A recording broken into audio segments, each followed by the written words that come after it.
Assalamualaikum warahmatullahi wabarakatuh. Perkenalkan, nama saya Antika Nawara, saya dari Fakultas Ekonomi Prodi Manajemen. Baiklah, saat kesempatan kali ini saya akan menjelaskan sedikit tentang adab menggunakan fasilitas umum. Saat menggunakan fasilitas umum, kita harus memerhatikan beberapa peraturan-peraturan ataupun adab agar kita nyaman. Adab menggunakan fasilitas umum, satu, yaitu antre. Saat menggunakan fasilitas umum, kita harus antre. Meski penuh, kita harus tetap antre.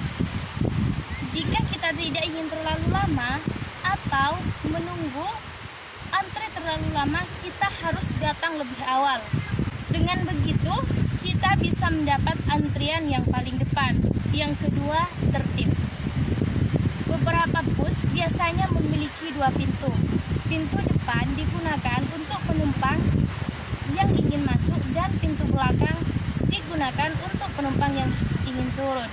Nah, kita harus mengikuti peraturan-peraturan yang ada di bus tersebut agar kita merasa nyaman dalam menggunakannya.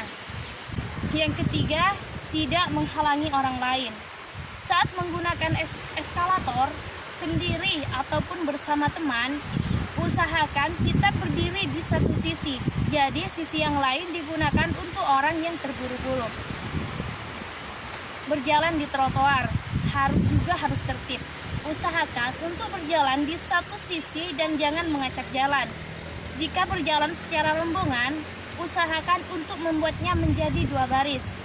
Jadi, kita dan teman-teman kita tidak menghalangi orang-orang yang ingin melintas di sekitar kita.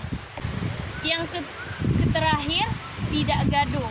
Artinya, mengobrol di dalam kereta, bus, ataupun tempat umum lain memang tidak masalah. Hanya saja kita harus memerhatikan cara kita berbicara agar kita tidak mengganggu orang-orang yang ada di sekitar kita.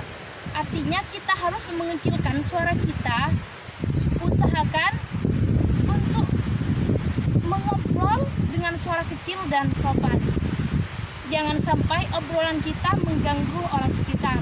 Nah, teman-teman, inilah adab kita dalam menggunakan fasilitas umum.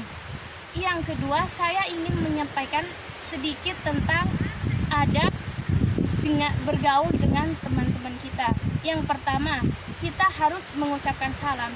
Setiap kita bertemu teman, kita diwajibkan mengucap salam untuk memulai suatu percakapan kita agar percakapan kita bisa berlangsung dengan baik, juga bisa dikatakan dengan bercakap-cakap dengan sopan santun. Kedua, memilih teman bergaul. Artinya, kita harus memilih teman kita dalam bergaul.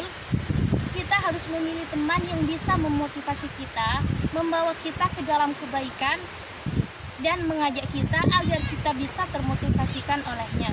Yang ketiga, kita harus mencintai teman kita karena Allah. Artinya, kita harus mencintai dalam artian kita harus menyayangi teman kita karena Allah, bukan karena kita memandang fisik kita ataupun karena teman kita tampan, teman kita cantik, lalu kita menjadikannya teman. Bukan semata-mata karena teman kita pintar, kita mendekatkan teman kita tersebut. Artinya kita tidak boleh memilih-milih dalam berteman. Kita tidak boleh memilih-milih dalam berteman. Kita harus menjadikan teman kita nyaman bersama kita. Yang keempat, kita harus saling tolong-menolong. Kita harus saling tolong-menolong dalam sesama teman. Dan artinya kita harus saling menolong teman kita yang sedang membutuhkan pertolongan kita. Membantu mereka di kala kesusahan, bukan hanya diambil pas kita membutuhkannya saja. Kelima, menjauhi hal-hal yang menimbulkan keburukan. Artinya kita menjaga konsekuensi teman kita agar kita nyaman bersama teman kita dan tidak selalu bercekcokan ataupun saling marah-marah sesama teman. Kita harus selalu harmonisan hubungan pertemanan. Kita kita harus menjaga pertemanan kita agar selalu harmonis, selalu bersama, tidak selalu bertengkar ataupun bercekcok.